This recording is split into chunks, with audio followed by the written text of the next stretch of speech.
Hi everyone, hope you're doing well from wherever you're watching this channel, depending on your time zone. Now, the other day, we saw the Ugandan President Yoweri Kaguta Museveni threatening to declare a war, especially on Kenya, because they are demanding to have a coastal line so that they can have access to the Indian Ocean. In fact, he said he needs his share of Indian Ocean. So this was serious. It was a kind of a security threat to our country. And so, what followed? Yesterday, a high-level Ugandan military delegate led by Major General Francis Takirwa led his team. They visited Kenya for a benchmarking visit with the Kenya Defense Forces, KDF. So the Ugandan army commanders crossed the border and arrived in Nairobi for a critical assignment. When you hear that, then you wonder, Museveni alikuwa anasema nini? Na haya tunaona ni yapi? So this team was hosted by Brigadier Peter Limo at Moi Air Base, and they were able to tour the DEFWES facility, including the DEFWEF Mall in Embakasi.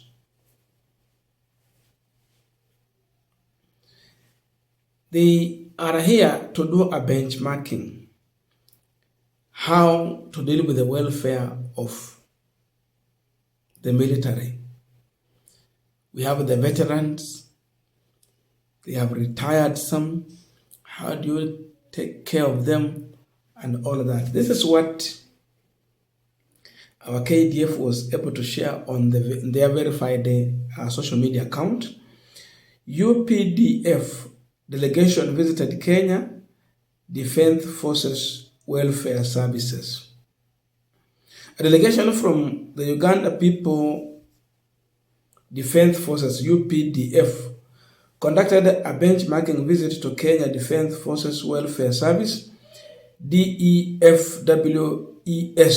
as part of ongoing effort of enhance the welfare and the well-being of military personnel and their families. Sasa ukisikia DEFWEF inamaanisha Defense Forces Welfare Services. Hiyo ndio maana yake. So this team was here. They were walked through their facilities to learn on how the leadership in Kenya is taking care of the families of those who are in the service.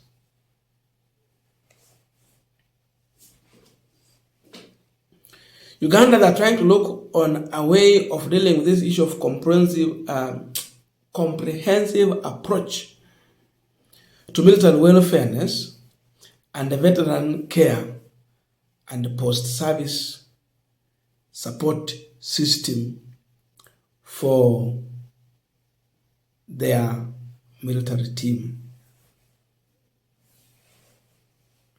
So this team was actually briefed on how the KDF is running its cooperative societies.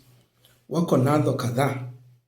There are those who are asking why now. Wanasema kulingana na hao wenyewe ya kwamba the visit aim to strengthen bilateral cooperation between the two armies and promote the exchange of ideas on welfare management, housing, healthcare, and education for soldiers and their families.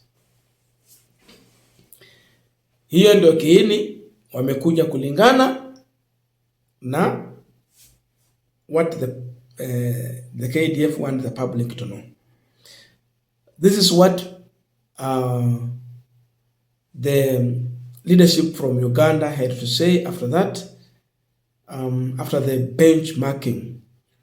Huyu jamaa anaitwa Francis Takirwa anasema hivi: thank you DEF officials for your time in making us understand your defense welfare service, and by the end of this trip we will emulate the knowledge and embrace the visit again. Hiyo ndio mambo amesema hapo. So the issue has been that your chief in command of armed forces, Yoweri Kaguta Museveni, one day before you come, he was issuing threats. Then after this threat, we see you now, your delegates, from the team that is actually depending on to lead the war that he is actually declaring, ndio wanakuja kufanya benchmarking. Kuna wale wanasema kwamba so Museveni is trying to send his intelligence to Kenya to learn on how they should deal with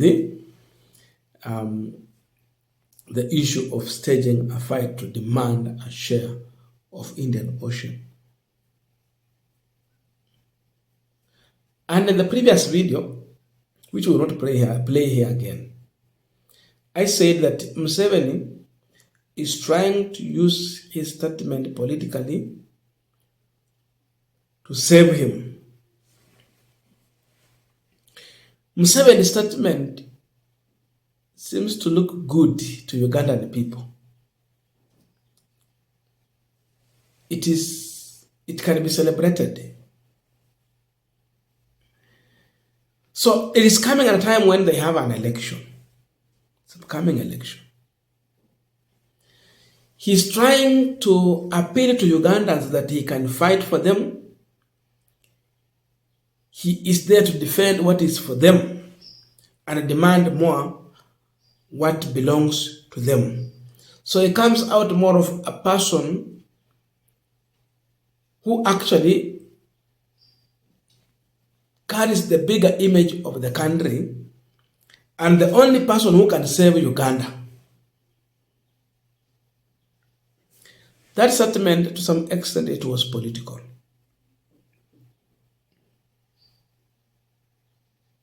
Museveni anataka kuonekana kwamba ni yeye tu ndiye anaweza tetea watu wa Uganda na ni yeye tu anaweza linda mali yao na pia apigane ya kwamba wapata hata zaidi. After realizing that he had committed a mistake, this visit, I don't think if it was really well planned for. It was just an afterthought in order to calm down the situation and the tension that was growing between Kenya and Uganda. Already Kenyans were looking somehow hostile to Ugandans from that statement. Even up to now, this visit, it is still being questioned by Kenyans. And the warnings are all over that we should take this matter seriously. So in my view, Museveni might have realized that I have committed a big mistake and a blunder. And this is going to cost the diplomatic between Kenya and Uganda. So one of the ways to calm the situation is to send our Ugandan military delegates to seemingly go in Kenya and somehow be seen as if they're trying to learn something from Kenya in what they refer to as benchmarking on KDF practices. It's just a day after Museveni war threats. So hii ni ya kujaribu kuonyesha ya kwamba wanajeshi wa Uganda hawana shida na wanajeshi wa Kenya, kwa sababu kazi ya wanajeshi ni kulinda nchi against the intruders. When you announce such a war, you are telling our military to prepare. Sio mtu mwingine. So he's trying to use this to calm the situation, to show that The military has no problem with the other ones. In fact, they are learning from one another and they are trying to embrace. That can be the reason. Otherwise, hata watu wa military ya Uganda, ukiangalia vizuri, they don't really take good care of their military officers. And they are not even ready to do what Kenya is doing. Kenya iko mbali sana ikifika kwa mambo ya kudili na wanajeshi. Iko mbali. Sipokuwa Ruto nasikia alitoa ile free lunch walikuwa wanapata na complaints zikakuwa mingi.